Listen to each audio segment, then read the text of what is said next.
Trop de care dans cette salle, merci beaucoup. Donc oui, l'objectif, c'est de vous parler un peu du pôle delivery et concrètement, comment ça peut vous rapporter de l'oseille. Je voulais vraiment attirer votre attention dès la première slide, comme vous avez compris, puisque voilà, l'enjeu, c'est se dire comment moi, je peux faire ça dans mon business et pourquoi est-ce que aujourd'hui, c'est peut-être soit le pôle délaissé, mal aimé ou sous-coté. Ça dépend un peu de où vous vous positionnez, ce que vous vendez. Mais l'objectif, c'est de se dire comment est-ce que je peux le revaloriser si aujourd'hui, c'est pas du tout mon centre d'attention dans mon business. Donc j'ai un constat assez simple que je voulais vous partager sur la livraison client, parce que je me suis vraiment demandé qu'est-ce qui fait que quand on bosse avec moi, on dit c'est trop cool cette complémentarité que tu apportes dans le business. Moi, c'était pas du tout mon focus en amont. Et je me suis dit, ouais, c'est vrai que souvent, quand je bosse avec des infopreneurs, c'est pas du tout leur focus.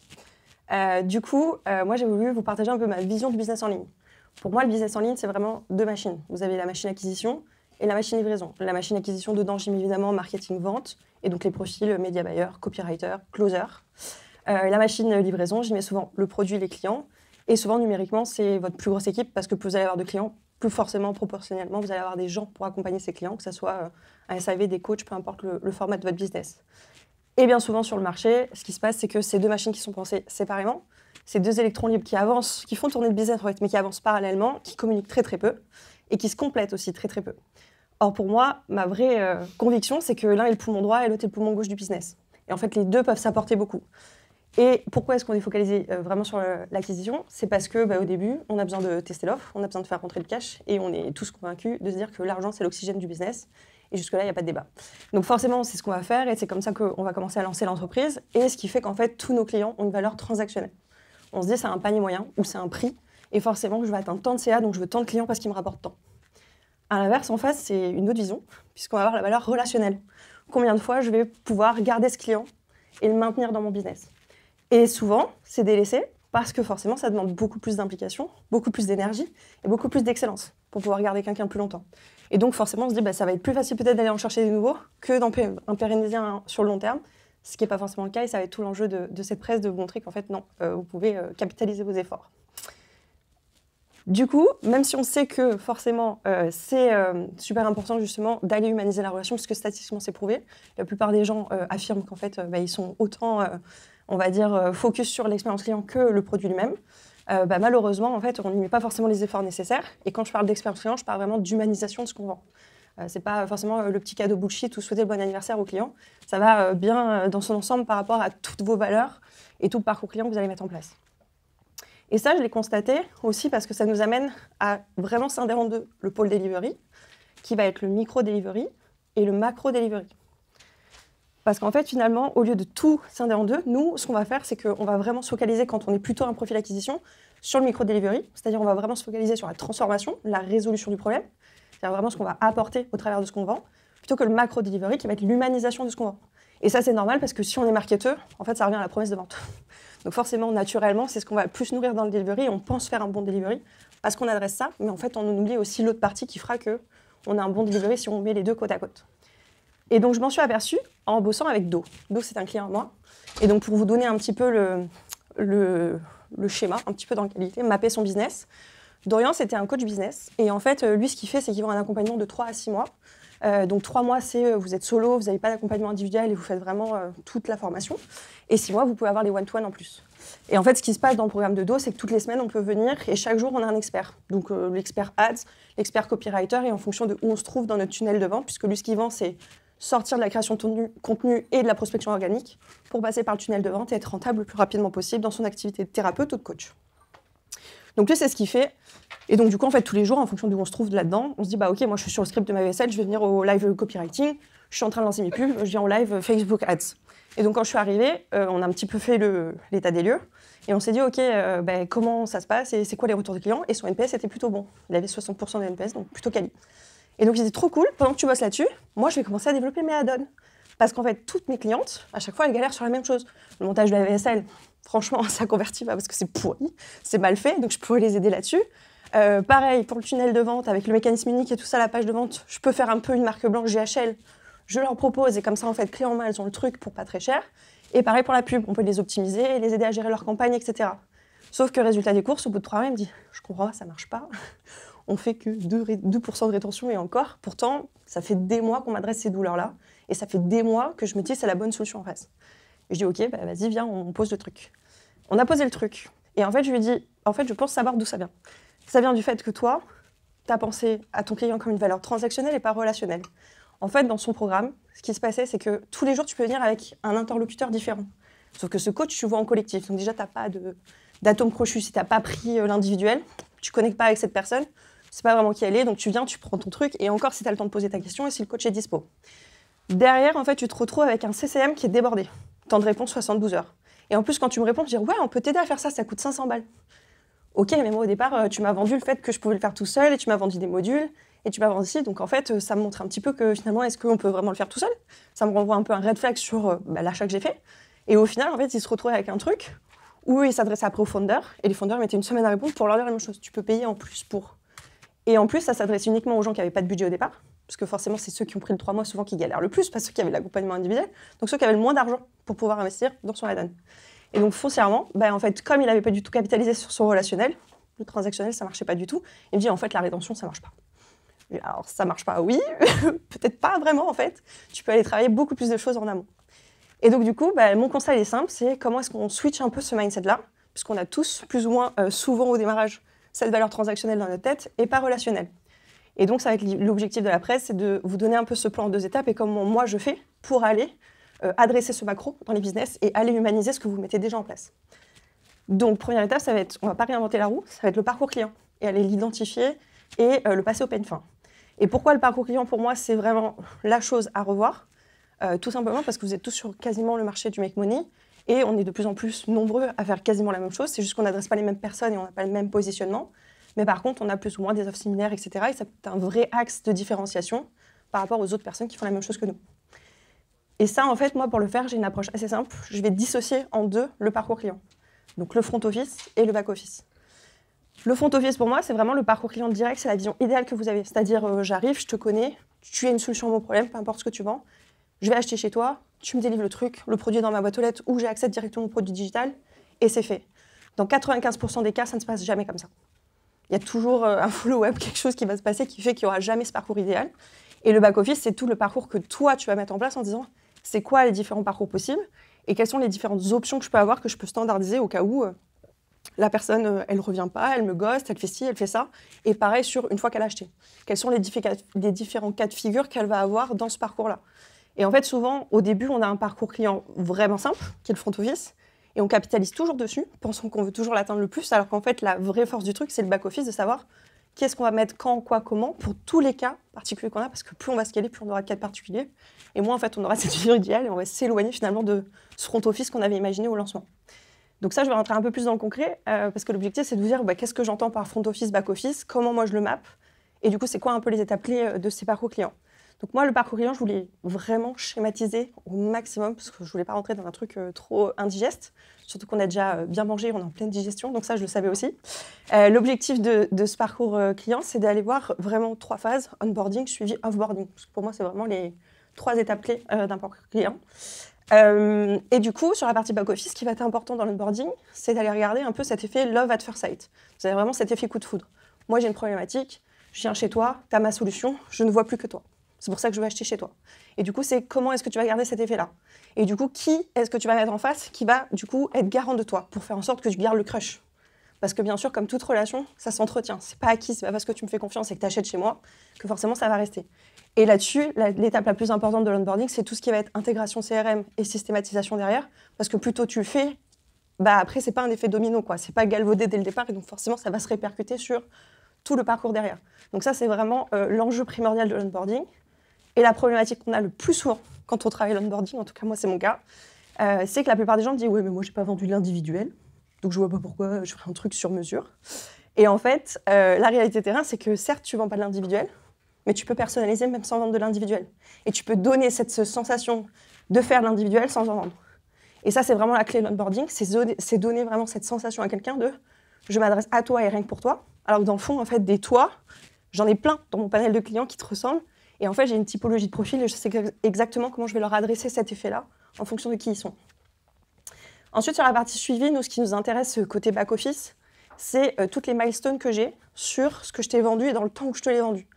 Je te vends un produit, c'est une cure pour traiter l'acné. Moi, ce qui est intéressant, c'est qu'en 3 mois, tu as des résultats et tu n'as plus de boutons. je te vends un produit digital et tu dois te former un métier dans 3 mois. Je veux qu'en 3 mois, voilà, par quoi tu vas passer et qu'est-ce que je t'ai vendu. Du coup, là, ce qui est important pour nous, c'est savoir qui, quand, quoi, comment. Qui fait quoi et s'occupe de quoi à quel moment pour que ce que je t'ai vendu, ça se réalise. Et du coup, c'est vraiment d'aller justement là, à ce moment-là, penser ce fameux parcours en disant théorie versus pratique. En théorie, j'ai un parcours front office. Je sais par quoi tu vas passer. Je me dis, tu reçois le truc dans ta boîte aux lettres, tu le consommes dès le lendemain, dans 3 mois, c'est réglé. En pratique, tu vas l'oublier un jour sur 2, donc tu vas être frustré, donc tu vas pas forcément avoir les résultats escomptés. Donc du coup, c'est qu'est-ce que moi, je mets en place là-dedans pour faire en sorte que tu n'oublies jamais ce truc-là. Et comment je pense à ça, et j'anticipe parce que je commence à bien te connaître vu que tu es mon avatar client et que j'ai décidé de m'adresser à toi. Donc ça, c'est vraiment la base qu'on va aller regarder. Et ensuite, sur la partie offboarding, nous, ce qui va nous intéresser côté back-office, c'est qu'est-ce que je vends après ? Est-ce que j'ai un upsell ? Est-ce que j'ai un renew ? Est-ce que je rajoute des add-ons aussi ? Comment je vais récupérer ma preuve sociale ? Comment est-ce que je vais aller chercher mon témoignage client ? Je vais aller alimenter du coup ma machine acquisition et mon marketing derrière, puisque j'ai de la satisfaction et j'ai des gens qui ont eu la transformation que je leur ai vendue. Et comment je vais les fidéliser ? Donc potentiellement affiliation ou autre.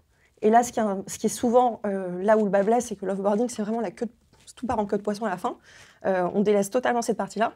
C'est parce qu'en fait, quand on se lance, on a souvent un truc dans le marketing, c'est une offre, un canal, un avatar. On est en stock, on a un produit, c'est tant, et je veux tant de clients pour atterrir ça, pour atteindre ça. Et en fait, plus on va commencer à changer ce mindset-là aussi, parce que quand on scale, on a aussi la trésorerie et l'équipe pour le penser, on peut penser en flux. C'est-à-dire une fois que je t'ai vendu ça et je t'ai amené ça, je te débloque une nouvelle douleur. Qu'est-ce qui se passe après ? C'est quoi on va dire les pistes potentielles que tu peux avoir chez moi, sans les avoir anticipées toi-même, puisque quand tu es arrivé pour un truc, et tu es persuadé que j'allais te solutionner qu'un truc, mais en solutionnant ça, je sais que tu vas avoir mal là, dans 3 mois, dans 6 mois, etc. Donc je peux t'apporter autre chose. Et donc ça, c'est aussi un mindset qu'on peut débloquer petit à petit dans ce qu'on vend. Côté front office, en revanche, le client, lui, il a d'autres attentes. Donc lui, côté onboarding, lui, ce qu'il veut, c'est de la fluidité. Donc là, j'ai mis fluidité légale, ça dépend si vous avez méthode de paiement, CGV, contrat, peu importe ce que vous mettez en place. Mais lui, il veut en 2 clics dire, à partir du moment où j'ai décidé d'acheter, il faut que ça aille vite, quoi. Moi, je veux vraiment être concrètement dans la solution. Il veut l'accès au produit le plus rapidement possible, donc la livraison aussi. Et lui, il veut rester dans son momentum d'achat. Vraiment, ce qui l'importe, c'est de dire, voilà, j'ai ma personne, maintenant je suis compris, je vais t'accompagner, quoi. C'est vraiment, il veut voir que ça. Et ce qui est important pour lui, ça va être de réduire sa time to value. Vous avez vendu une valeur, forcément, c'est le plus dur, et c'est souvent à l'onboarding qu'il faut le faire, c'est lui donner la sensation que la valeur, il l'a déjà, même s'il va la percevoir dans très longtemps. Et ça, c'est très dur sur le marché de la formation, parce que des fois, on a vraiment nos idées en tête de se dire, je veux qu'il passe par là, et chaque semaine, il doit atteindre ça. Mais lui, avant de finir les 3 mois, ce client, ce qu'il veut, c'est déjà comprendre qu'il va être expert dans le truc qu'il a payé, où il a déjà le résultat escompté. Et donc ça, c'est que de la valeur perçue sur la façon de penser le produit et comment le mettre un peu dans l'expérience utilisateur de la personne. Sur la partie suivi, lui, son vrai enjeu, c'est d'être considéré. La seule chose qu'il veut, c'est comment j'humanise la relation. C'est-à-dire, je ne veux pas être un énième numéro. Je sais qu'il y a du monde, je les vois, les gens là sur la plateforme d'e-learning, je vois qu'on est 50 à être arrivés à la même date et tout, mais lui, il veut qu'on sache qu'il s'appelle Charles, qu'il a 22 ans, qu'il fait ci, qu'il fait ça. Donc en fait, lui, c'est ce qu'il veut. Il veut aussi se dire que si je pars en vacances, on peut décaler. Il veut de l'adaptation. Et il veut surtout, avant tout, de l'empathie. Et du coup, on en revient à ce qu'on se disait, c'était micro-macro. Ne pas les mettre en ambivalence, parce que souvent, nous, on est plus axé sur le micro que le macro, mais c'est vraiment faire la symbiose des deux, pour aller humaniser en fait cette relation et ce suivi. Et ensuite, lui, sur sa partie offboarding, c'est comme je le disais tout à l'heure, nouvelle douleur. Moi, il va me manquer de la clarté, parce qu'en fait, je suis venue, tu m'as solutionné un truc, mais tu m'as remis un problème dans la tête et j'étais pas prêt à ça. Donc du coup, lui, ce qu'il veut, c'est de la clarté. C'est quoi mes next steps ? Et comment est-ce que derrière, est-ce que c'est fini ? Est-ce que parce que tu m'as accompagné 3 mois, ou parce que tu m'as vendu ça, j'ai pas d'autre option, on peut pas rester en contact, j'ai beaucoup aimé ce que tu m'as proposé, mais c'est quoi la suite ? Donc là, on en revient à ce mindset de stock et flux. Qu'est-ce que je peux lui proposer pour le garder ? Donc vraiment, c'est une approche vraiment de 2 visions, et ça permet en fait de symbioser nous en interne de comment on va aller livrer ça et qu'est-ce qu'on veut que cette personne ressente. Et si vous devez vraiment capitaliser là-dessus, c'est-à-dire commencer à repenser votre parcours client et dire ok, j'ai une vision idéale et c'est plutôt macro, ma vision du parcours client, et elle n'est pas du tout rentrée dans le détail étape par étape. Ce qui va être le plus important, c'est vraiment tout miser sur l'onboarding, parce que c'est là où ça joue le plus. Et c'est la même chose que quand vous rentrez dans une boîte, on dit souvent qu'un salarié, au bout de 14 jours, il sait exactement s'il va rester ou pas. C'est un peu la même chose. La première impression est la bonne. Donc du coup, plus vous allez miser là-dessus et plus vous allez vous focaliser à créer, on va dire, l'émotion positive sur l'onboarding, plus vous allez pouvoir les garder fidèles dans le temps et à vos côtés. Et l'exemple typique, un peu pour essayer de mapper, on va dire en détail, ce parcours client, j'ai pris l'exemple de chez Yacine, du coup, chez Devenir CM. Donc lui, il a une formation pour former les CM. Et l'objectif, c'est de vous faire de vraiment façon simplifiée. Mais côté front office, en fait, le client, c'est très simple. Pour lui, il découvre la formation. Les 3 quarts des gens ne peuvent pas nous dire Instagram, si c'est une pub ou si c'est le compte Instagram, déjà. Donc pour lui, le client, c'est vraiment transparent. Souvent, ça l'amène vers la VSL. Il regarde une vidéo pour en savoir un petit peu plus, le prix, l'accompagnement, la durée. Il va vers la prise de rendez-vous, il voit un chargé d'admission, il voit s'il est éligible ou pas à rejoindre la formation. Derrière, il fait sa signature, il rentre direct avec un module 0 parce qu'il a 14 jours de rétractation, donc on le fait patienter. Il a déjà un petit peu matière 1, il a plus de 10 heures de vidéo à regarder pendant ces 2 semaines. En parallèle, il y a quelqu'un de l'équipe qui dit « Salut, j'ai appris que tu nous rejoignais, trop cool et tout, on t'accueille dans une semaine dans le programme, prends tes marques, est-ce que tu as bien accès à la formation, etc. » Et après, il est en démarrage officiel. Donc il rencontre toutes les autres personnes qui sont comme lui, qui sont venues se former, il commence à aller au premier live, pose ses questions, et en plus, il reçoit un petit cadeau de bienvenue qui va l'aider pendant sa progression dans la formation. Et derrière, il enchaîne ses 3 mois avec un focus bien particulier, où à chaque fois, il va avoir une partie métier en autonomie. Ensuite, il va développer son activité CM, tout simplement. Donc lui, il va vouloir se dire, OK, comment je trouve mes premiers clients, comment je crée mes offres, etc. Et ensuite, son focus du 3e mois, c'est on ne débloque plus de modules, tes focus, tu vas vraiment aller chercher les clients et prospecter. Et chaque semaine, tu as un workbook dans ta boîte mail qui te dit quoi faire, sur quoi tu mets ton focus, où est-ce que tu avances, qu'est-ce que tu regardes. Comme ça, au moins, on est sûr qu'il passe à l'action et qu'il tente vers la transformation qu'on lui a vendue. Et une fois qu'il arrive à l'offboarding, il est en fin de formation, et là, il se dit, bon, trop cool, moi j'ai fini les 3 mois, merci Yacine, merci l'équipe, je m'en vais. Et en fait, pas tout à fait. On lui débloque des modules puisqu'il a accès pendant 1 an à la plateforme. Ces nouveaux modules offerts, c'est souvent des expertises complémentaires qu'il va avoir besoin peut-être à court ou long terme en fait, dans son activité. Donc déjà, ça, c'est la bonne surprise. Et ensuite, il rentre dans un Slack à vie où on lui répond à ses questions, Yacine et les coachs y compris. Comme ça, au moins, il est toujours accompagné. Et s'il n'a pas signé de client au moins pendant les 3 mois, ça arrive a posteriori, il peut toujours poser ses questions et se faire épauler. Et donc là, en fait, ce qui est super intéressant du côté front office dans ce parcours-là, c'est que finalement, si on regarde, il y a beaucoup plus de valeur relationnelle que transactionnelle dans toutes les actions qu'on lui fait mener à ce client. Et le but, c'est d'anticiper tous ses besoins, passer par toute sa peur de FOMO aussi, parce que souvent, ils ont peur de manquer des choses, de ne pas avoir assez de temps pour faire les choses. Donc du coup, c'est tout cet enjeu-là de comment on va le créer et on va les rassurer là-dessus.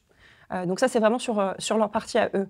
Et sur notre partie à nous, ce qui va être intéressant, c'est de rentrer beaucoup plus dans le détail de qu'est-ce que je vais faire à quelle étape et qui va être en charge et comment ça va être en charge. Donc là, typiquement, nous, tout ce qui est payant, c'est plutôt Yacine, Sarah et Chloé qui vont s'en charger. Le setting, c'est Marine, etc., etc. Donc à chaque fois, on le sait exactement par quoi on va passer, prise de rendez-vous, appel de vente. Et pareil, dans le wording, votre back-office, c'est vos mots à vous. Le client, lui, il a un rendez-vous avec un chargé d'admission. Nous, en vrai, c'est l'appel de vente. Il n'y a pas 36 000 façons de l'appeler. Donc nous, on sait exactement par quoi on veut qu'il passe et surtout à quel moment on veut qu'il y passe pour optimiser son onboarding jusqu'à l'arrivée dans la communauté. Et après, ce qu'on peut faire sur ce parcours-là, donc là, vraiment, je l'ai synthétisé à mort. Mais ce que vous pouvez rajouter, si aujourd'hui, ce n'est pas tout à fait standardisé les différents cas de figure de vos clients, ce qui est intéressant sur le back-office, c'est d'aller travailler tout ce qui va et tout ce qui ne va pas. C'est-à-dire se dire, OK, moi, aujourd'hui, mon onboarding, je fais beaucoup de choses à la mano. C'est super pas optimal parce qu'en fait, entre le temps de l'appel de vente, en fait, des fois, il peut se passer 24 heures avant que la personne accède au produit.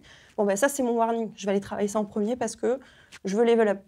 Ensuite, si je fais des corrections d'exercice, qu'est-ce que je fais derrière? Est-ce que c'est un retard ou est-ce que c'est non rendu? Et dans ces 2 cas de figure, qu'est-ce que je fais? Est-ce que je rallonge pas? Je propose autre chose. Il y a des corrections vidéo et du coup, on ne fait plus du personnel, mais c'est collectif et ainsi de suite. Et donc, en fait, c'est quoi mes typologies? Si j'ai un souci personnel et un décès dans ma famille, qu'est-ce que je fais? Comment j'adresse ça?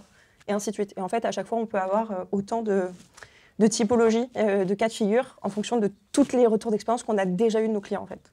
Et du coup, là, on est vraiment en béton armé niveau parcours client pour l'adresser. Donc ça, c'est vraiment la partie relationnelle et c'est souvent celle qui est pensée au départ, mais qui n'est peut-être pas non plus toujours mise à jour.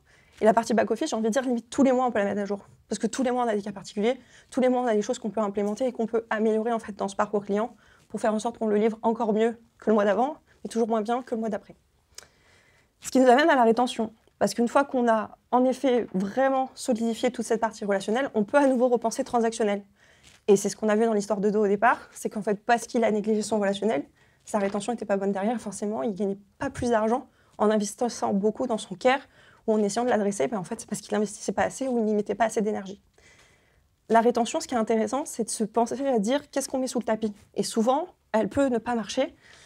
Parce qu'on se désolidarise, on va dire, je ne sais pas si ça se dit vraiment, mais désolidarise pardon, de la responsabilité du client. Parce que moi, ce que je vois souvent, c'est en fait, j'ai donné toutes les clés en main, je lui donne une cure, il y a à prendre tant de temps, et cette personne a un résultat où voilà, je lui donne tant de modules, il a tant de trucs à faire. En fait, si la personne ne le fait pas, je ne peux pas être garante de son résultat. Et ça, c'est réel. En fait, on a 50-50, on donne 50% des outils pour que la personne fasse 50% de l'effort, elle aussi, pour aller se transformer. Par contre, on a une vraie obligation de moyens. Et plus on va scaler, plus il va falloir mettre de moyens en face, et mettre les bons moyens surtout. Et en fait, le constat que je fais souvent, c'est qu'on pense des fois avoir mis tactiquement les bons moyens, mais ce n'est pas forcément le cas. Et le rôle typique de ça, c'est le Customer Care Manager versus le Customer Success Manager. Customer Care Manager, souvent, c'est des profils plutôt exécutants, super avenants dans le care, c'est-à-dire ils maternent beaucoup, et ils sont plutôt un profil ticketing, donc eux, ils vont adresser le tout venant. Le Customer Success, lui, il va venir piloter le pôle. Donc, il va être vraiment sur les KPI, la gestion, la stratégie, analyser les feedbacks, les implémenter, améliorer aussi l'expérience utilisateur sur le produit, etc. Et des fois, en fait, on se dit, c'est super, j'ai mis un Customer Care Manager, donc j'ai quelqu'un qui prend soin de mes clients, qui en fait le suivi, etc. Mais ce n'est pas forcément la personne la plus capée, ou ce n'est pas forcément la personne la plus compétente pour le faire d'un point de vue stratégique. C'est-à-dire vraiment aller améliorer et donner toujours ce 1% en plus qui va nous différencier, qui va faire qu'on va soit revaloriser le produit et le vendre plus cher, soit pouvoir fidéliser derrière, parce que ce n'est pas des gens qui sont tactiques derrière. Donc c'est intéressant de se dire aussi, dans les profils que je mets, est-ce que vraiment je suis plutôt avec une pluralité des profils, il y a une grosse équipe, mais finalement dès qu'il y a un sujet, c'est la balle elle tombe au centre et personne ne la réceptionne, ou est-ce que j'ai vraiment un garant de ce pôle-là qui pilote tous ces gens-là, les coachs, le SAV, peu importe ce que vous avez en place, mais au final, qui est vraiment là stratégiquement parlant? Donc oui, on peut avoir des très bons profils, mais tactiquement, on n'a pas forcément les bons profils pour aller performer. Et donc, si je reviens à la machine de départ qu'on avait, en fait, finalement, la rétention, ça se pense un peu pareil que l'acquisition. Parce que l'acquisition, généralement, vous savez très très bien le faire, c'est-à-dire vous avez votre tunnel de vente organique et ou payant. Vous avez un lead qui rentre et vous savez très bien comment vous allez le traiter. C'est-à-dire, soit c'est un close et je lui vends quelque chose, soit il part en follow-up, soit il part en nurturing s'il me dit non. Donc, soit il va au produit directement, ou soit après, il est dans des OP marketing, webinaire ou autre, et emailing. Et finalement, après, je sais comment aller le convertir ou non et le garder dans ma base de données. Côté livraison, ça va être exactement la même chose, et c'est là où je dis souvent c'est dommage que ces deux machines ne communiquent pas, parce que finalement, une fois que je suis au clair sur tout mon parcours client, et donc le parcours d'achat, je sais exactement comment je peux le convertir si j'ai des add-ons, des upsells, etc. Du coup, j'ai exactement des garants de relations clients, donc le relationnel est super humanisé, donc forcément la personne, elle ne jure que par moi. Et donc derrière, en fait, tout ce qui est upsell, renew, add-on, c'est qui est en charge chez vous pour le faire, et est-ce que cette personne est formée au même titre qu'un closer? Est-ce qu'on a des écoutes d'appels de vente? Est-ce qu'on a des trames d'appels de vente? Et est-ce qu'il y a un moment et un timing où c'est vraiment fait? Ou plutôt c'est là, comme l'affiliation, c'est mis un peu en place, mais c'est pas vraiment, on va dire, structuré à fond. Et ça, souvent, c'est quelque chose que vous savez putain de bien faire, faire l'acquisition. Et en fait, les deux peuvent se communiquer. Et je vais même plus loin. Souvent, les meilleurs closers sont très très bons aussi à former du coup des gens du care à faire les ventes, parce que les care, en fait, pendant peut-être 3 mois, ils ont créé un lien. Donc déjà, ils partent avec l'avantage humain. Donc ça close beaucoup en upsell et add-on et renew. Et en plus de ça, quand ils sont formés, ça crée aussi une cohésion d'équipe. Donc en termes de culture d'entreprise, marque employeur, etc., on peut aussi aller traiter plein d'autres sujets en faisant communiquer les deux machines en dehors même du pôle livraison. Et c'est ça qui est intéressant d'aller aussi travailler et faire monter en fait, les players ensemble sur leur domaine d'expertise. Et en plus de ça, ça revalorise aussi... côté vente, en fait, ça renforce leur confiance parce qu'ils voient ce qui est livré, ils comprennent encore mieux le produit. En fait, ils ont des échanges aussi avec cette équipe-là. Donc, pour eux, ils sont encore plus convaincus de la qualité et de l'impact qu'ils ont justement auprès de la personne qu'ils ont fait rentrer. Ce qui m'amène à dire aussi que, du coup, la rétention, c'est un vrai enjeu.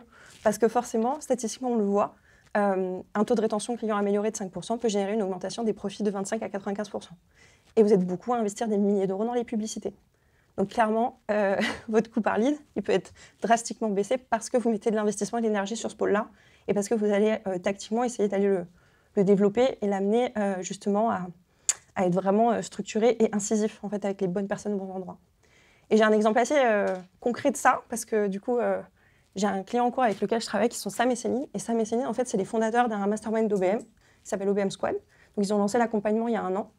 Et l'objectif de ce mastermind, c'est en 6 semaines, on trouve le premier client en étant bras droit digital de cette personne. Il n'y a pas du tout de suivi individuel. Et en moyenne, vous avez 2 à 4 lives par semaine pour pouvoir monter en compétences et pouvoir parler de vos problématiques clients. Et donc, ils ont fait un lancement en février 2023. Et donc, moi, quand je suis arrivée, on a commencé à regarder un petit peu. Et aujourd'hui, on a une PS de, pareil, 60%. Donc, les clients sont plutôt satisfaits. Et là, on est donc sur la première année des fameux renew ou upsell. Et en fait, on a fait le bilan. Et aujourd'hui, en fait, en termes de renew et d'upsell, ils ont généré plus de 100 000 euros. Mais en fait, la particularité de Sam et Céline, et je me suis posé la question, je me suis dit, tiens, chez ce client, ça fonctionne très très bien, on vient de le mettre à peine en place et tout. Qu'est-ce qu'on a fait qui fait que ça a vraiment fonctionné et que pour le coup, c'est la première fois que je vois vraiment un business qui capitalise sur sa rétention. Et du coup, en fait, c'est comme ça que j'en suis arrivée à cette fameuse stratégie des 2 steps, parce que j'ai analysé en fait et essayé de modéliser ce qu'on avait mis en place ensemble. La première chose, c'est le parcours client. Le back-office, en fait, quand je suis arrivée, on l'a tout repassé au peigne fin.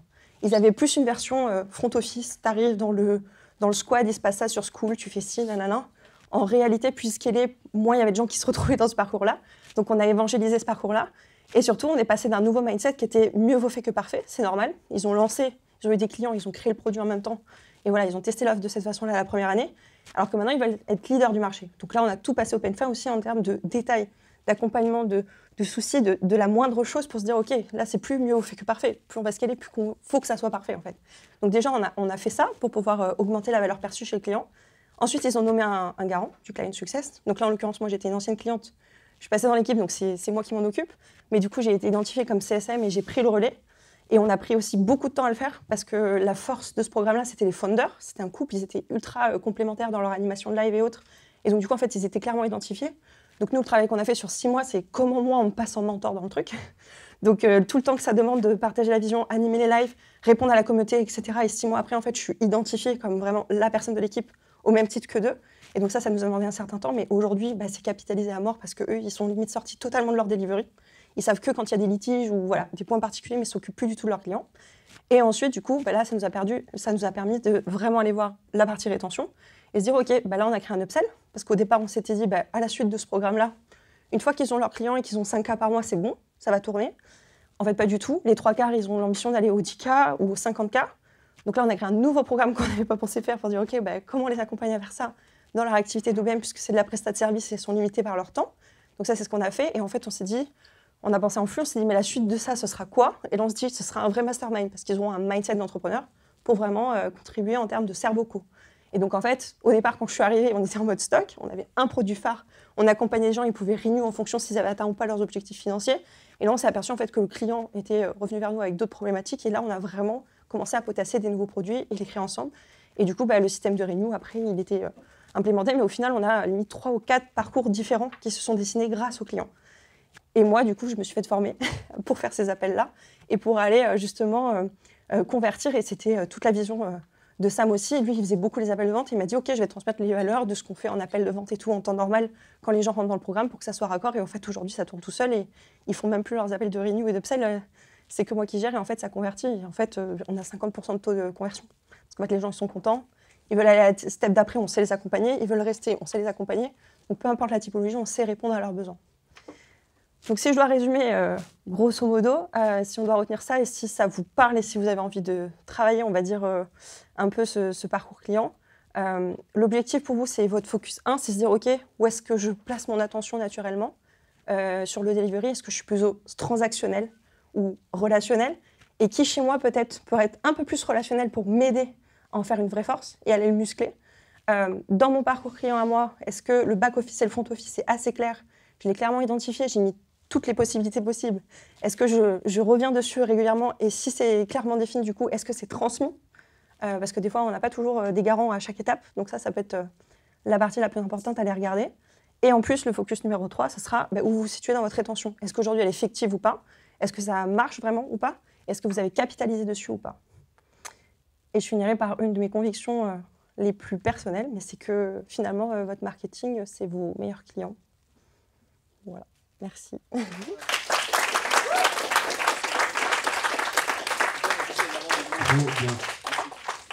Moi, la première question que j'avais, c'était par rapport à l'équipe. Tu parlais de Client Success Manager et Care Manager. Selon toi, c'est quoi un petit peu l'équipe idéale dans un pôle livraison? Parce que ici, on fait l'accompagnement, mais notamment, il y a toute la partie formation. Ouais. Donc ça veut dire qu'on doit aussi penser à produire soit actualiser, soit produire des nouvelles vidéos de formation. Il y a le coaching, il y a tout ça. Donc selon toi, c'est quoi un petit peu l'équipe idéale sur ça? Je pense que tu as un peu 3 leviers, enfin 3 niveaux. Tu as ceux qui vont être en relation directe avec le client, donc typiquement tes coachs, etc. Parce qu'à terme, ça ne peut pas être reposé que sur toi, l'accompagnement. Donc forcément, c'est l'équipe que tu vas construire qui va pouvoir, un coach accompagne 20 clients, et donc plus tu as de clients, plus tu vas recruter de coachs. Donc déjà, c'est ce levier-là.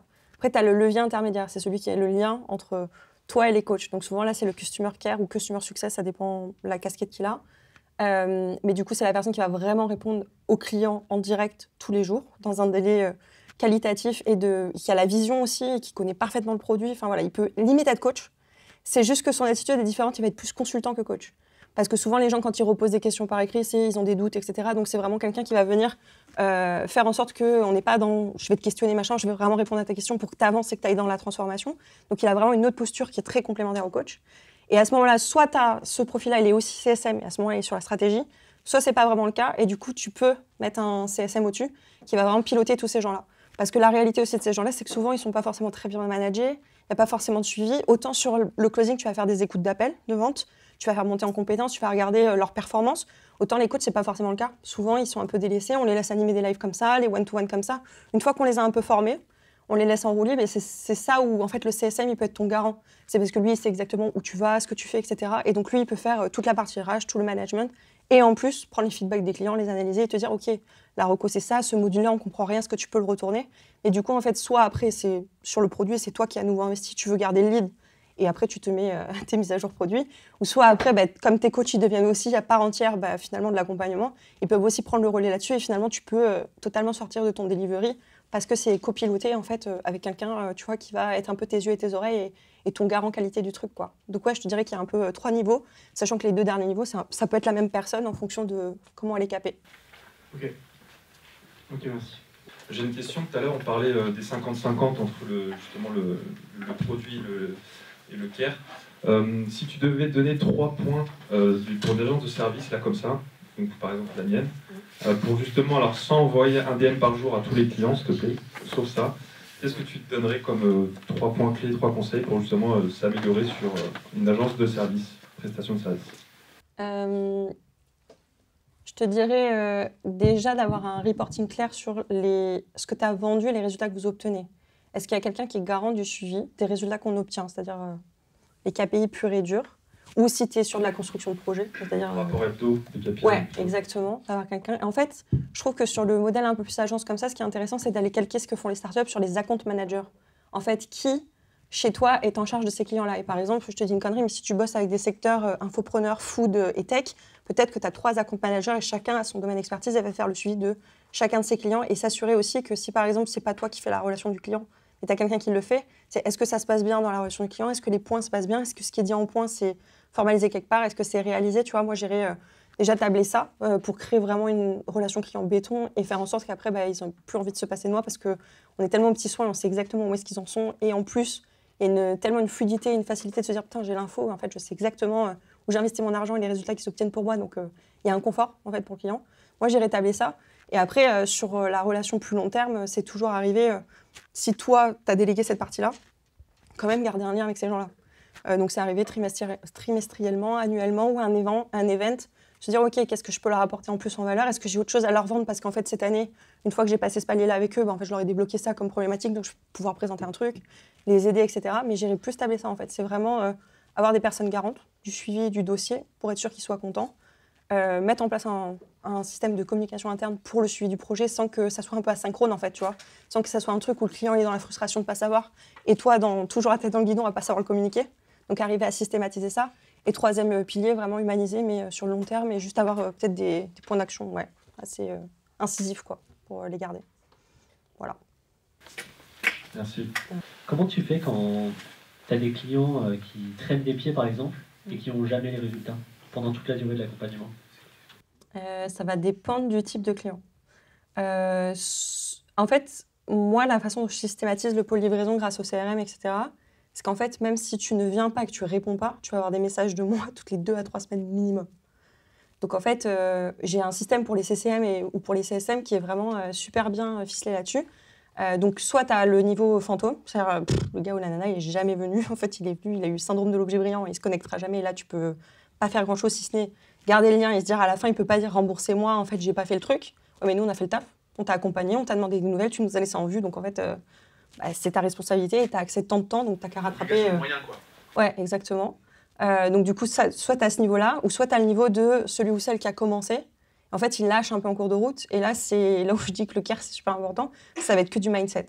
Donc, tu as plusieurs typologies. La personne qui se déresponsabilise dit « Ouais, mais en fait, vous m'aviez dit que nanana, et en fait, ça, c'est trop dur. » Donc là, c'est dire « Ok, mais qu'est-ce que tu as mis en place ?» On revient toujours au factuel. Tu as fait quoi, comment, etc. Et là, il faut que tu aies quelqu'un dans ton équipe qui soit garant de ça et que ça soit noté quelque part dans le CRM. Parce que si quelqu'un a un autre échange dans un live, c'était un peu conflictuel et tout, on sait exactement cette personne, qu'est-ce qu'elle nous a dit, comment elle l'a fait, est-ce qu'elle est problématique depuis le début ou pas, tu vois. Et après, tu as ceux qui sont pas de mauvaise volonté, mais c'est juste que souvent, tu le vois dans les accompagnements de 3 mois, arrivés à la 8e, 9e semaine, ils sont dans le dur. Ils sont sortis de leur zone de confort, ils ont 10 000 infos à digérer, ils doivent passer à l'action. Et donc là, souvent, c'est le moment où ils ont une baisse d'énergie de fou. Et là, ça fait partie du rôle de comment c'est pensé dans le back-office. À ce moment-là, qu'est-ce qu'on leur met, parce qu'ils sont à un mois de la fin, pour recréer le momentum, tu vois. Donc, tu peux avoir plusieurs typologies, finalement, dans les gens qui, on va dire, se désengagent. C'est un peu, en fonction de ça, c'est très personnel. Ils s'en foutent. Soit voilà, ils essaient de se déresponsabiliser, ils essaient de te mettre la faute dessus, mais toi, tu peux toujours le contrer. Ou soit c'est aussi propre au fait, c'est juste intense de faire un truc pour la première fois et de s'y former, tu vois. Donc ouais, ça va dépendre un peu de la typologie. Okay. Ouais. Tout à l'heure, tu nous as montré le schéma de la vie de ton client, dans le parcours client. Oui. Et au début de la presse, tu as parlé du fait de s'adapter aux demandes du client. Oui. Et on sait que quand on commence à faire de l'adaptation, c'est là où on fait de la sortie de route au niveau des process. Oui. Comment est-ce que tu gères ça? Est-ce que tu as des clés pour que ça se passe bien? Ouais. Calliope m'a beaucoup aidée. J'aurais jamais pensé dire ça un jour. Parce que tu es obligé d'avoir des parcours d'adaptation. Ceux qui ont vraiment compris Calliope ont eu la même réaction que toi. J'en fais partie de cette ouais, je crois Au début, ça te fait chier, ensuite tu comprends. Et après, tu comprends qu'en fait, ça t'aide de ouf à repenser ton produit, ton parcours et tout. En fait, quand je dis adaptation, c'est adaptation standardisée. C'est-à-dire que, par exemple, tu vois, sur les parcours de formation pure et dure, tu as tous les gens qui auront un souci personnel. Tous les gens qui seront fantômes. Et en fait, en fonction de ça, je peux adapter. C'est sûr que si tu viens, moi j'ai une cliente, elle est venue, elle me dit « Mon fils a eu une leucémie, je dois arrêter la formation ». Clairement, je ne vais pas lui dire « Ouais, quand même, tu vois, fais un effort, fais le truc, tu vois, c'est impossible ». Et en fait, cette fille-là, elle est revenue 1 an après, elle a repris sa formation de zéro, elle m'a demandé de prolonger de 3 mois. On l'a fait gratuitement, on l'a accompagnée, on a suivi tous ses exos et elle a lancé son compte Insta, en fait. Donc, tu vois, il y a aussi le relationnel. Et ça, du coup, c'est prévu dans notre parcours. C'est-à-dire qu'on sait exactement si c'est maladie, décès, etc., on a une empathie. Si c'est votre produit, c'est de la merde et en fait, j'ai vu 2 semaines et je ne suis pas content, on va peut-être pas avoir la même empathie, tu vois, et on ne va pas sévir de la même manière, on ne va pas proposer les mêmes actions en face. Donc, c'est dans ce sens-là où tu peux adapter, mais je rejoins vraiment le fait de standardiser l'adaptation parce qu'en effet, sinon, tu tombes dans du sur-mesure et des fois, c'est pas rentable en fonction de à combien tu vends. Et même pour toi, en termes d'énergie et tout, c'est trop chronophage à gérer. Donc, c'est voilà, en fonction de tous les retours que tu as déjà eus, qu'est-ce que tu pourrais déjà un peu faire en sous-adaptation les plus communes, quoi. J'ai 2 questions. Une sur le NPS. Ouais. Le NPS, il y a autant de façons de le calculer et de méthodes que de boîtes. Pour toi, la méthode ultime, c'est quoi? Et une deuxième question, je te laisse voir un peu comment tu veux. C'est comment on peut faire le marketing. On a du volume de leads, on a du volume de data lié à la publicité, par exemple. Oui. Donc, on peut considérer qu'il y a très peu... Enfin, il y a des signaux faibles, mais il y a quand même...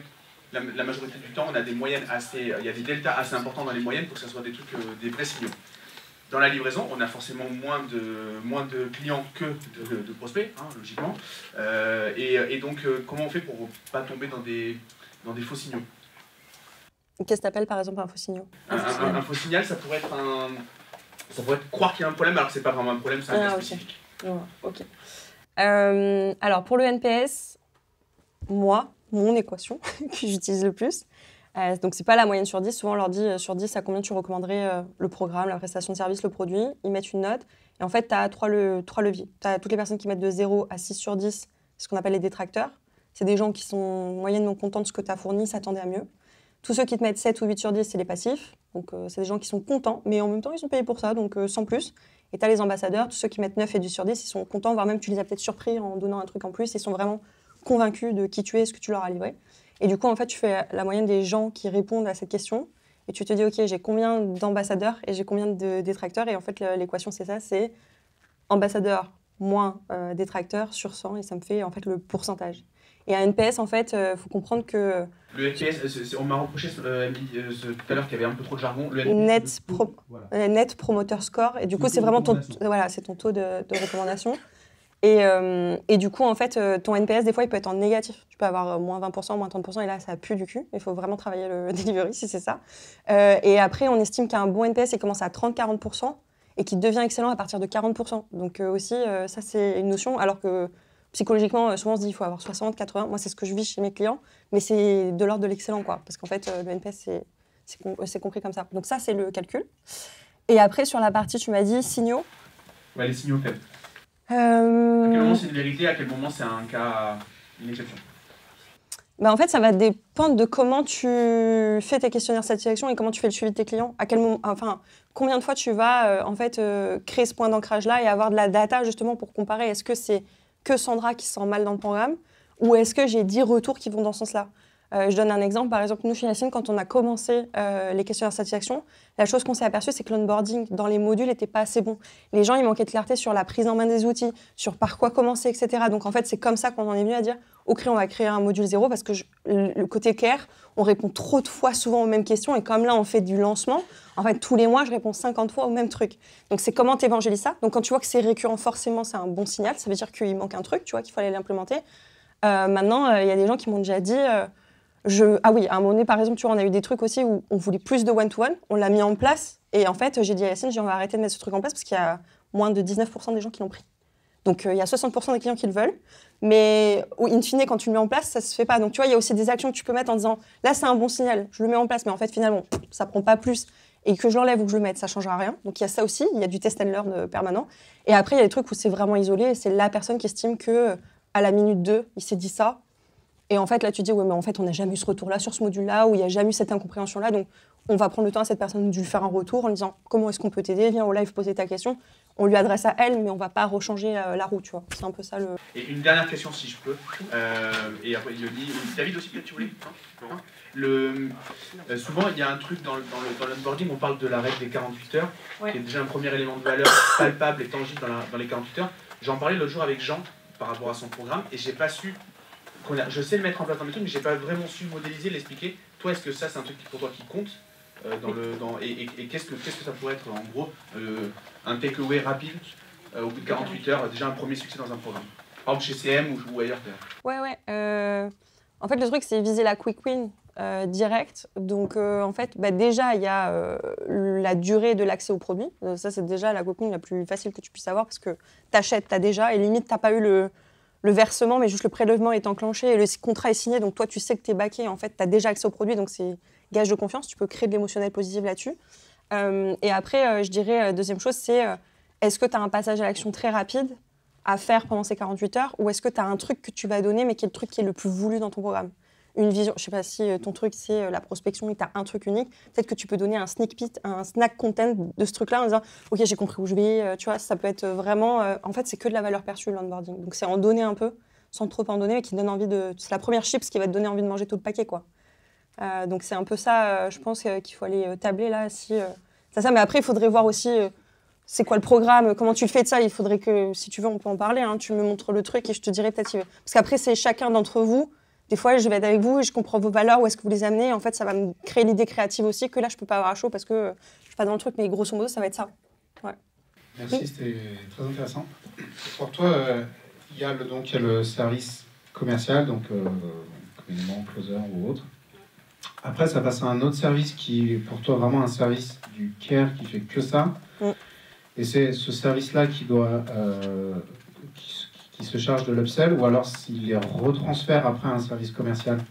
Enfin, dans ta vision, optimiser des choses, comment ça se déroule? Parce que, tu vois, quand je me dis, ah bah tiens, moi j'implémenterais bien ça, je me dis, tu vois, ça ferait sens que ce soit en fait les closers qui fassent cette continuité, parce qu'ils ont déjà été en relation, et donc ça serait naturel qu'ils suivent et qu'ils disent, ah bah tiens, où est-ce que t'en es, etc. Mais ça risque de les faire chier, et risque de mal le faire, parce que probablement que ça va les gonfler. Eh bien, en fait, moi, je le laisse au care. Je le laisse au care pour plusieurs raisons. C'est parce qu'en fait, ton closer, potentiellement, déjà, je l'ai peut-être eu en premier appel il y a 6 mois. J'ai été dans un follow-up. Je l'ai re-eu une fois. Tu vois, j'ai eu le momentum d'achat. OK, je suis rentrée. Et puis, peut-être depuis 3, 6 mois, 9 mois, je ne l'ai pas revu. Donc, Jacqueline close, je ne sais pas qui est le client, Michel. Ouais. Et à partir du moment où Michel a commencé sa formation, c'est fini, il ne parle plus à Jacqueline. Non, là, ouais, et moi, qui fait du care. C'est ça, sauf que moi, souvent, en fait, la personne qui close, ce que je fais, c'est que comme souvent, ils ont des postes de présentation quand ils arrivent dans la communauté, etc., je fais en sorte que le closer et la closeuse viennent, souhaitent bienvenue en disant « T'es entre de bonnes mains, trop heureux de te voir ici, nanana », et je fais la transmission et je fais la passe décisive au delivery, comme ça. Du coup, j'humanise la relation en mode, je t'ai pas que closé. Après, je te souhaite la bienvenue dans le programme. Et après, c'est plus de mon ressort. Je te mets dans les mains des coachs, etc. Et une fois que ça s'est fait, souvent après, tu as ton parcours client, bam, bam, la personne a fait son truc et elle a sa transformation. Et arrivé à la fin, c'est beaucoup plus facile pour quelqu'un qui t'a débloqué, aidé, soutenu, d'arriver à te vendre un truc que le gars ou la nana que t'as pas vu depuis X mois, tu vois. Et c'est là où je dis que c'est intéressant d'aller les faire former, ces gens-là, qui font le care. Et c'est d'autant plus intéressant, je trouve, en point de vue de REM et de longévité sur le poste, parce que finalement, tu vas les commissionner aux ventes qu'ils vont faire. Donc eux, c'est game changer aussi dans leur rémunération, c'est game changer dans leur implication avant, parce que s'ils font de la merde sur la satisfaction ou sur l'excellence de ce qu'ils livrent, ils vendent pas. Donc en fait, tu vois, c'est un peu des vases communicants positifs pour toi, en fait, d'un point de vue rétention, et eux, ça les incentive aussi, ça les fait monter en compétences, alors que normalement, ils sont pris pour des simples exécutants à répondre aux questions. Alors justement, enfin, si on a 2 minutes, je ne sais pas, Gérald, alors c'est peut-être une croyance, mais dans ma vision des choses, quelqu'un qui va être dans du customer care, c'est quelqu'un qui a un profil plutôt empathique, plutôt sociable, etc. Pas forcément quelqu'un qui va avoir un côté, tu vois, vente. Ouais. Et pour toi, c'est un non-sujet ? C'est un non-sujet parce qu'il ne faut pas que ça soit quelqu'un de trop care, mais success manager. Donc il y a un intérêt tactique derrière qui comprend l'enjeu business en fait. Donc est-ce que c'est un profil vendeur, mais pas trop ? Ouais, c'est de l'anti-vente. Moi, je le fais, les appels toutes les semaines d'Upsell. Les mecs, ils arrivent, ils me disent « De toute façon, moi, je reste avec vous dans les 5 premières minutes de l'appel. Je ne force pas. Je close malgré moi. Mais en fait, ma sympathie, ma disponibilité, le nombre de fois que tu étais au fond du seau, que je t'ai recoaché en live et tout, fait que tu es redevable de moi. » En fait, tu as l'ascendant psychologique quand tu arrives à l'appel de vente. C'est exactement la même chose quand tu fais des appels de vente et que tu as été recommandé. Tu fais jamais un vrai appel de vente quand quelqu'un te recommande. Tu fais un appel de vente juste pour dire « je veux être sûr qu'on soit raccord et que cette personne comprenne ma problématique, mais en vrai, je suis déjà un peu en confiance vu que Charles m'a dit que cette personne était cool, tu vois, ou qu'elle ferait l'affaire. » Il y a sûrement un truc d'alignement aussi, que si ta care, elle est fière du produit et de la suite, et que c'est ce qu'elle lui souhaite, elle va le vendre naturellement. C'est ça. Et en fait, c'est là où c'est important, la transmission de la vision. Comment tu manages ces gens-là, comment tu leur fais comprendre qu'en fait, tu changes des vies. Moi, je trouve que c'était le plus fascinant quand j'étais vraiment CCM pur et dur, c'est que je trouvais que de faire partie du projet, en fait, j'ai impacté des vies des gens et tout d'un coup, ils avaient une liberté financière, un truc. Et donc, si je pouvais les accompagner encore plus, j'ai une conviction ultime que je suis chez les meilleurs, en fait, que j'incarne les meilleurs sur ce truc-là. Moi, quand je bossais chez Yacine, j'ai dit, en marché de CM, tu feras pas mieux que nous. Donc, si je dois te le vendre, je vais te le vendre, mais corps et âme, tu vois. Et en même temps, tous les jours, je suis obligée de faire ça parce que le vrai CCM, il est censé être ta vitrine et réincarner ta vision, tu vois, il est censé défendre tes intérêts et être dans tes intérêts. Si on critique le produit, ou même sur un Trustpilot pourri, il a tous les mots, les arguments pour dire bah non, en fait, c'est pas valable, nous, on est les meilleurs en fait, dans ce qu'on fait. Donc c'est là aussi où il peut être très bon sur l'appel. Et dernière petite question, c'est comment tu rémunères les gens qui sont dans ces services en général. Enfin, tu as une idée des moyens de rémunération ? Ouais, ça dépend. Côté CSM, les prix, le plus bas, c'est 35 balles de l'heure hors taxe. En général, 30-35 balles de l'heure. Et après, plus t'es senior, plus ça peut monter à 55 sur la partie CSM et CCM. Et là, sur les commissions, par exemple, moi, je prends 30% hors taxe de la vente. Tu vois. Et par exemple, un truc aussi qu'on a fait là chez mon client, ce qui était cool, c'est que je prends 25% et je laisse 5% au pôle delivery. Et comme ça, je peux le réinvestir pour des OP clients, etc. aussi, si je veux. Donc, j'ai choisi de toucher moins perso, mais réinvestir pour la satisfaction et les OP que j'ai envie de mettre en place en 2025. Donc voilà, ça peut être aussi des compromis comme ça. Et du coup, ça se réinjecte dans ta boîte et ça crée des budgets que tu n'avais pas prévus, tu vois, forcément, etc. Et après, sur les parties coach, c'est des fixes. Donc soit tu as des lives et des corrections d'exercices ou des suivis et c'est tant le visio, tant le truc tôt, soit tu as un fixe qui englobe dans un contrat de freelance ça, de la création de modules, des trucs, des machins. Mais là, ça peut aller, je sais pas, en termes de prix...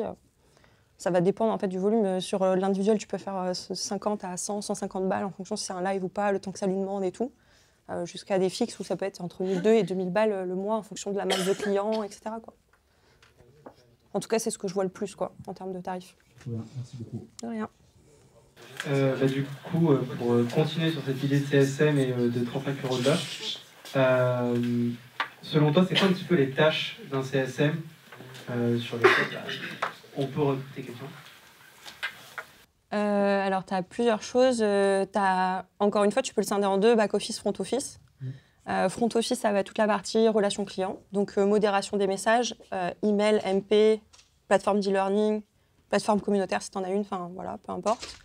À terme, tu peux même déléguer ta modération réseaux sociaux et tout, hein, si tu veux, sur les tunnels de vente et tout, ça dépend des profils. Mais ouais, ça va être modération pure et dure et suivi. Donc, s'assurer que tout le monde est bien au bon endroit, prendre des nouvelles régulièrement si on n'a plus de nouvelles d'un tel, etc. Donc ça va être vraiment pur et dur, relation client. Et sur la partie back-office, c'est gestion des KPI. Donc se dire, je sais pas, si toi, aujourd'hui, tu dis, OK, j'ai fait mes premiers questionnaires de satisfaction, je suis à NPS de 50%, mais je tends à aller vers les 60%, il faut qu'une personne regarde tous les retours qu'on a, qu'est-ce qu'on peut implémenter, c'est quoi ce qu'on peut mettre en place, et qu'on te fasse un rétro-planning de, voilà, sur le produit, j'aimerais mettre ça, on va modifier ça, et que cette personne, elle puisse aller piloter la V, ou te dire à toi, tiens, on attend ça de toi. Tu vois, ça va être toute la partie stratégie et mise à jour du CRM, suivi, pourquoi pas après upsell renew si t'en as. Tu vois, ça va être un peu tout ça, quoi. Et processisation. C'est-à-dire, dès qu'il y a un truc qui est mis en place, ou après, ça peut être aussi gestion de projet. Mais ouais, processiser déjà tout ce qui est mis en place et co-créer. Tu peux aussi avoir quelqu'un avec qui tu vas co-créer les trucs si c'est pas encore très solide chez toi. Donc ça aussi, ça peut rentrer dans son spectre back-office. Et tout ce qui va être gestion de projet du style cadeau client, séminaire, présentiel. Enfin, tous ces trucs-là aussi, ça rentre un peu dans la gestion back-office. Donc ouais, ça va dépendre un peu de toi, où est-ce que tu mets le curseur. Et le panel, il peut être super large, quoi. Et après, si tu as quelqu'un vraiment de récurrent, c'est-à-dire que tu estimes que, vu les clients que tu as, c'est plutôt un mi-temps chez toi, là, tu peux, plutôt que d'aller à l'heure, passer en forfait mensuel direct. Et là, tu peux les plus juniors, tu peux les payer 800 à peu près hors taxe par mois. Et plus tu vas leur donner de la gestion de projet, plus tu peux les incentiver et monter leur fixe, tu vois, et les rémunérer pour qu'ils soient vraiment récurrents dans l'équipe et partie prenante de tout, quoi, et pas juste à l'heure. Pour que toi, ça te fasse moins mal aussi, quoi. Okay. Et du coup, le CSM serait celui, vu qu'il envoie les DM, il répond aux messages et tout, serait celui qui prendrait quelqu'un dans un appel pour l'upsell sur un autre produit, sur la suite. Ouais, et en moyenne, un CCM, CSM, moi je le fais. Moi, je monte jusqu'à 130, 150 clients toute seule. Mais moi, je suis un peu une machine aussi. Je suis très, très déterre sur mon truc. Donc, je dirais qu'en moyenne, 100 clients, c'est déjà bien pour une personne.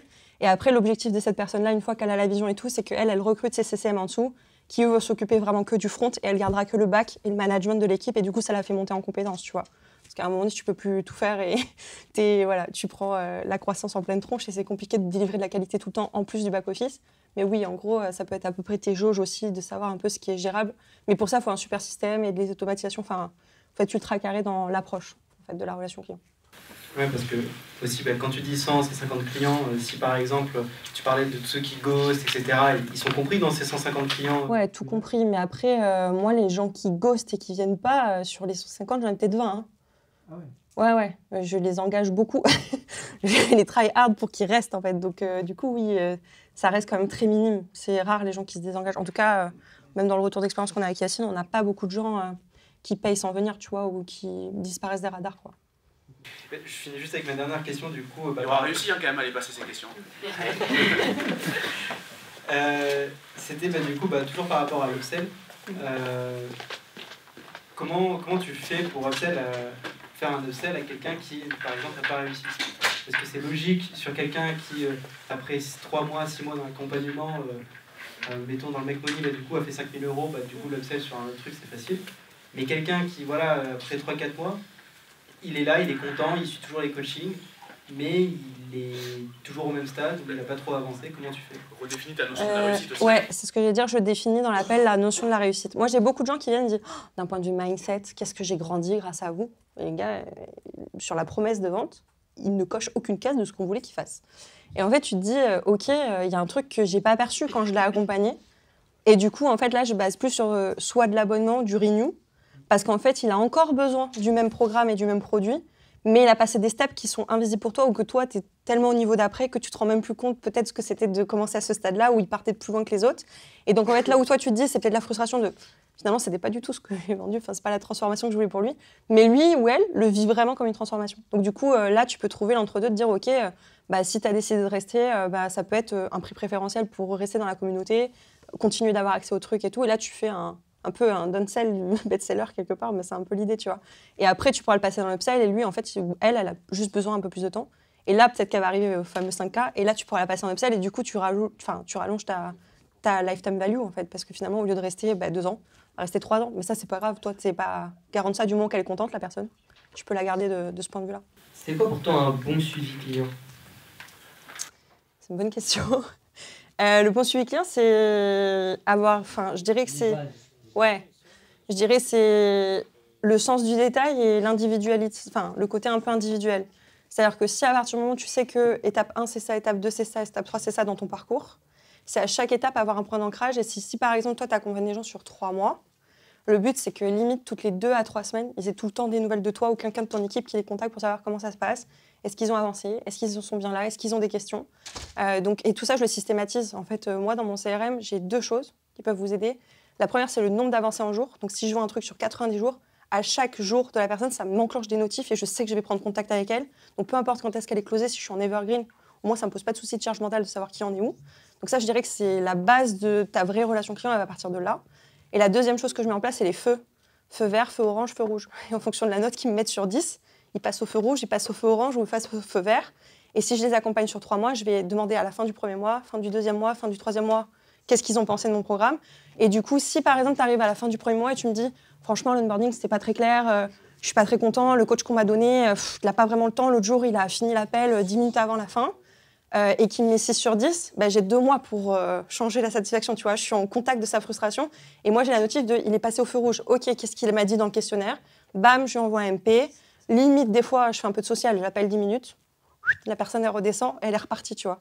Et du coup, moi, j'ai des feux rouges de départ qui deviennent des feux verts à la fin, et c'est ça, en fait, je pense que c'est vraiment le sens du détail, et d'être vraiment chirurgical, et arriver à individualiser sans te prendre trop la tête, de dire je vais faire du sur-mesure et me rappeler de chacun et tout, ça c'est l'enfer. Ok, et tu arrives à faire en sorte que les gens ils soient honnêtes dans le questionnaire, qu'ils te rendent, par exemple sur le premier mois, sachant qu'ils savent que tu vas le lire? Oui.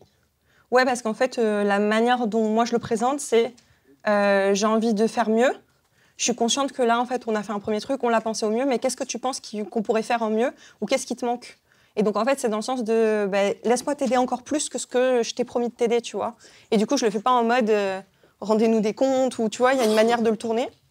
Et du coup, ils ont l'impression de contribuer aussi, quelque part. Donc, ça les implique un peu dans le projet. Et après, il y a ce que tu en fais. C'est sûr que si tu leur demandes et que tu vas jamais revenir vers eux et leur dire j'ai bien pris en compte ton truc ou voilà, forcément, ça va faire l'effet plouf.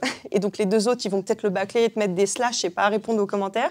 Et si tu montres que tu as pris en considération, forcément, ils vont continuer de te donner de la valeur et du feedback. Et nous, ça nous arrivait souvent chez Yacine aussi que des gens nous disent j'aurais aimé avoir un module sur ça ou un tuto sur ça. Et à la fin des 3 mois, on le tournait. Et en fait, la personne, avant la fin de la formation, elle avait son besoin adressé. Et on l'avait fait parce qu'on trouvait ça très pertinent et qu'on se disait trop bien, en fait, on voulait le faire. Tu sais quoi, ça va nous booster à le faire et on va le faire, quoi. Donc, il y a ça aussi, quoi. Tu peux vraiment avoir encore plus de valeur en le prenant en compte, quoi, et en leur montrant. Ok, et dernière question, comment tu structures ton questionnaire, genre, c'est quoi les points clés?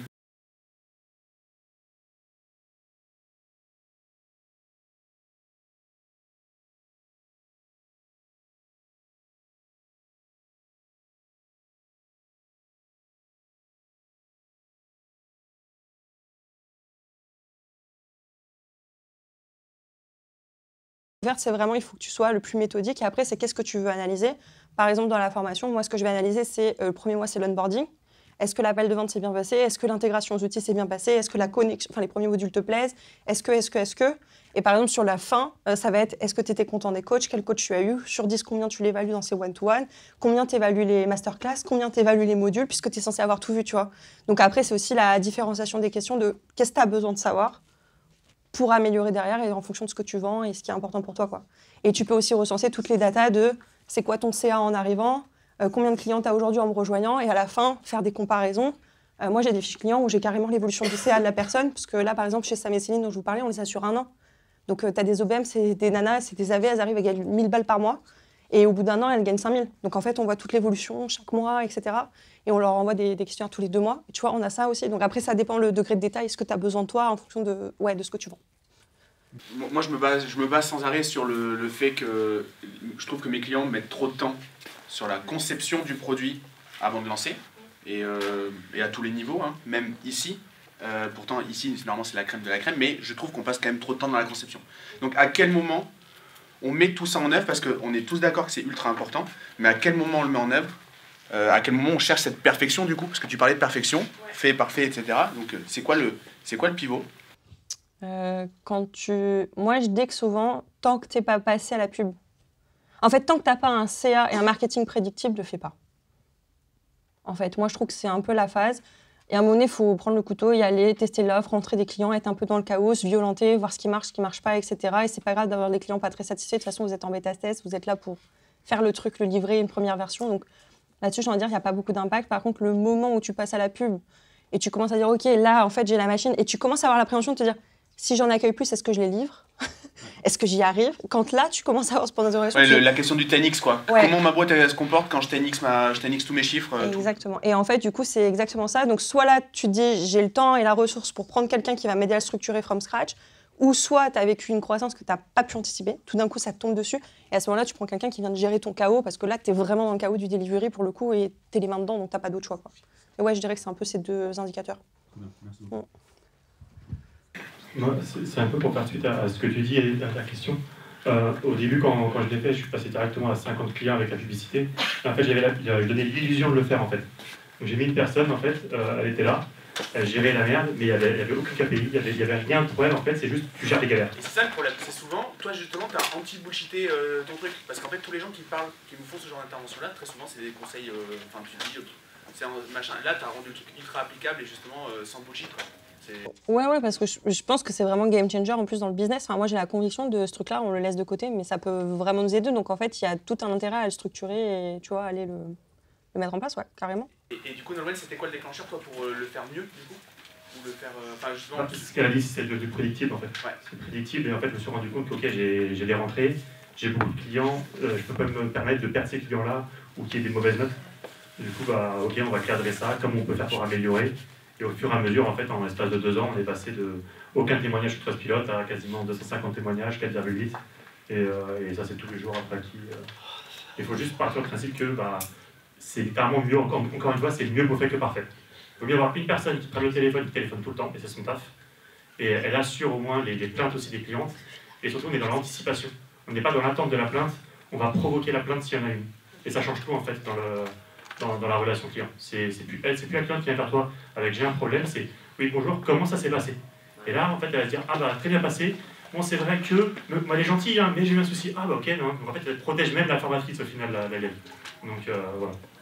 Ouais, et ça rejoint totalement ce que je disais aussi à Félix dans l'idée de le feedback, est-ce qu'il y a de la transparence? Bah ouais, en fait plus tu cherches le feedback négatif, plus tu es prêt à l'accueillir et donc plus les gens osent aussi. Et il y a ce truc-là dans la systématisation que moi je mets en place, c'est je l'anticipe. En fait, j'attends pas que tu sois frustré et qu'au bout de 3 mois tu me dises ah, je suis pas content. Non, en fait, on va amortir le truc, ouais, et c'est exactement ça. Et on sait que c'est souvent une histoire de timing aussi pour réactiver ses clients.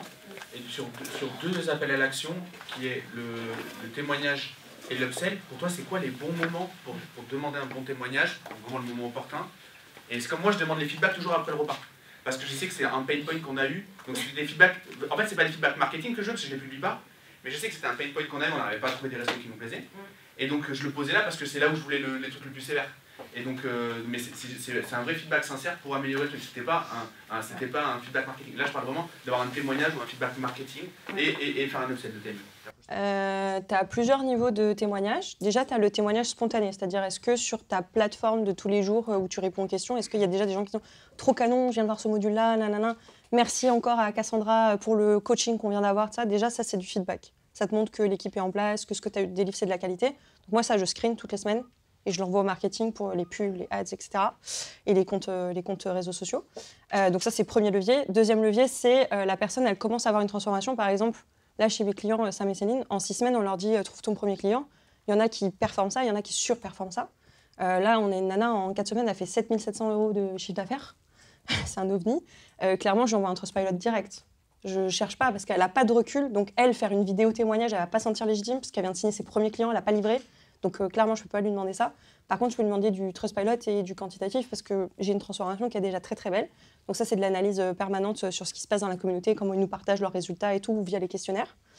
Troisième niveau, ça va être le témoignage vidéo. Et là, du coup, je vais le prendre plus à 3 mois minimum, 4 mois, parce que souvent, c'est là. Après, ça dépend de la longueur de votre accompagnement. Du coup, ça peut être en fin d'accompagnement si c'est que 3 mois. Là, nous, on est sur 1 an. Donc, du coup, je leur demande.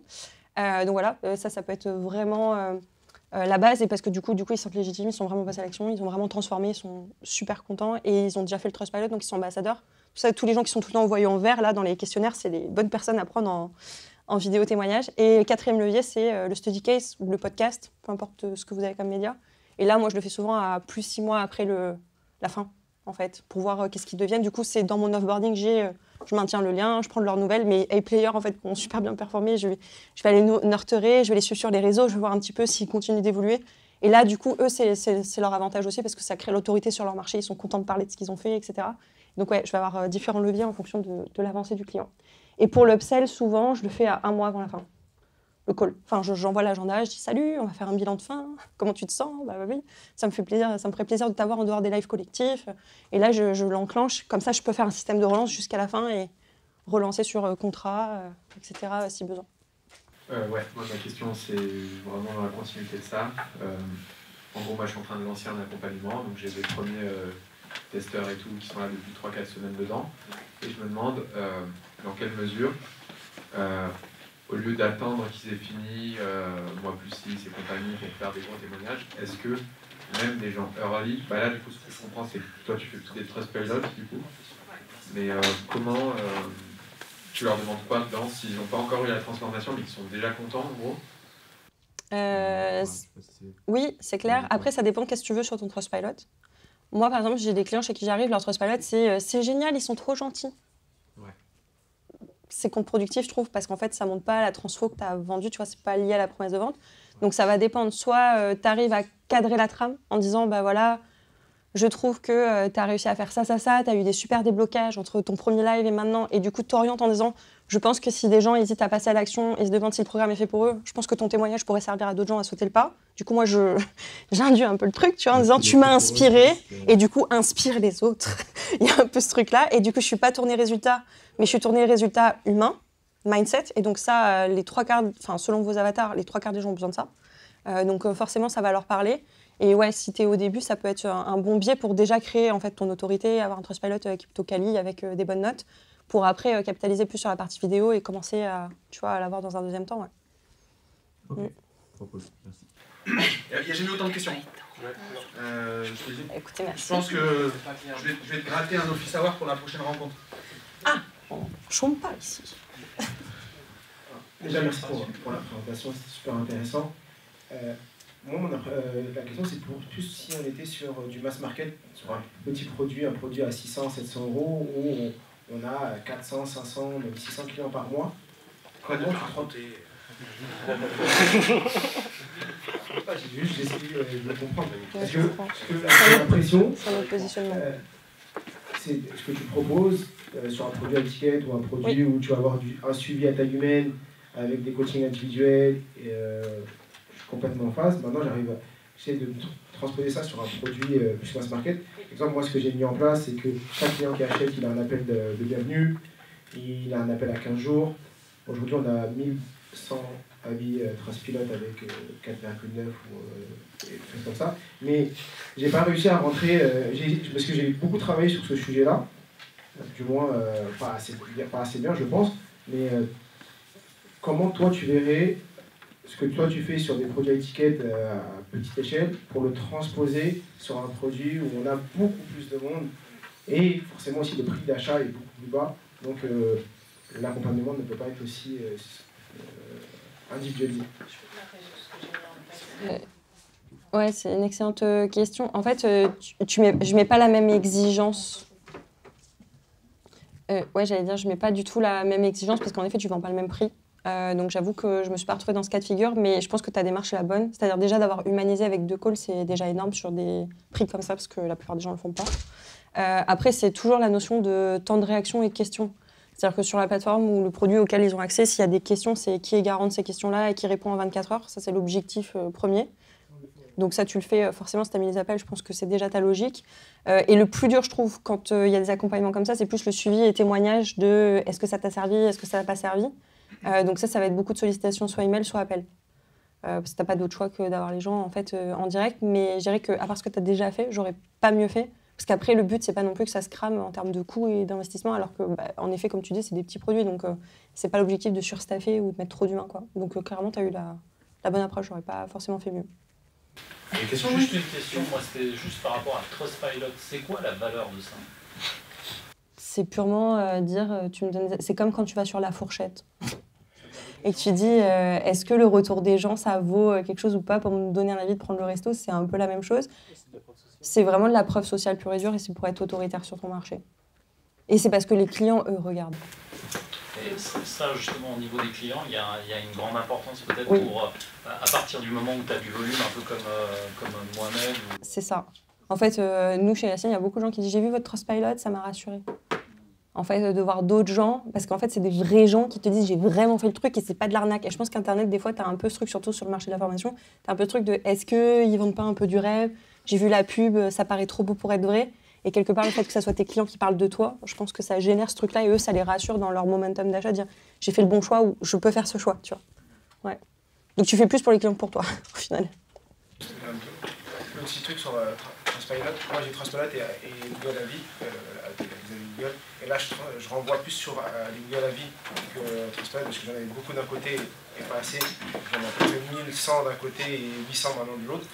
Mais la problématique après c'est peut-être ça aussi, c'est qu'un jour j'ai reçu un appel de Trustpilot et ils m'ont dit ah bah maintenant si vous voulez continuer à utiliser c'est temps et ça coûte extrêmement cher. Je paye c'est un truc comme 2000 € les 3 mois juste pour utiliser leur nom.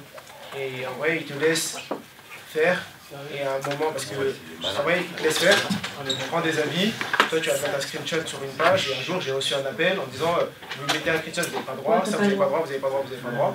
Donc la seule chose en vrai, si tu veux avoir un compte gratuit, et donc c'est juste. Comment? C'est une mafia le truc. Ouais, c'est une mafia, ouais. Le seul truc que tu as droit, parce que j'ai beaucoup discuté avec eux, la seule chose que tu as droit dans le forfait gratuit, qui est simple, c'est de récupérer des avis et dire sur ton site que le lien allez voir Trustpilot. Donc tu as un lien pour que les gens aillent sur Trustpilot et voir tes avis. Mais à aucun endroit tu as le droit d'afficher ta note et de mettre à jour ta note. À partir du moment où tu veux afficher une note à jour, même la note et des avis, tu dois payer. Et ce qu'ils font, c'est qu'ils te laissent faire, et à partir de moi, l'erreur que j'ai faite, c'est que j'ai eu de plus en plus d'avis. Au moment où ils ont vu que j'avais 400, 500 avis, à ce moment-là, c'est là qu'ils sont venus me voir pour me dire ah, t'as 500 avis, ils sont partis regarder toutes mes pages. Et là, quand t'as une call, tu peux venir parce qu'ils ont toutes les pages.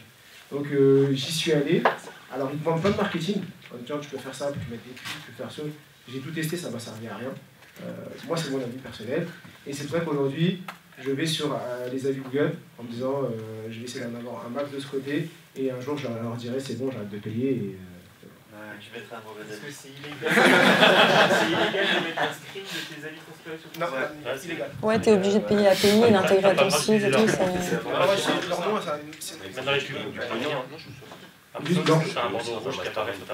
Leur nom est déposé leur nom est déposé et le fait d'utiliser en vrai ils disent que quand tu mets Trustpilot tu utilises la véracité de leur marque et la vérification des avis et donc de ce fait tu dois payer et le prix est très élevé. J'ai découvert une douille magnifique. Non, je vous explique. Un truc magnifique. Dans les mails d'Antoine BM. Je me suis remis à acheter un peu ces formations. Et du coup, c'est absolument génial. C'est deux JPEG dans l'email avec des étoiles comme pour scorer. Si vous cliquez sur la première partie de l'image, on voit pas que c'est une image. De 1, 2, 3. Ça envoie vers un Typeform, si c'est 4-5, ça envoie vers le Trustpilot. Non. C'est vrai, tu fais ça aussi? Nous on le fait pour payer. Ah ouais? C'est un mail, c'est écrit sur 1, 2, 3 étoiles, ça envoie sur un Typeform et du coup ça renvoie au SAV qui... Je suis tellement naïf moi, j'ai vu ça, je me dis ah la douille. Le truc c'est que moi je fais les mails donc après un mois de formation, ils ont à différents endroits 3 émoticônes.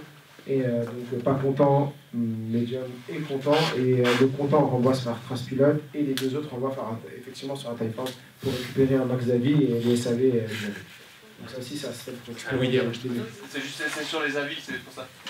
Ok. C'est lui qui décide.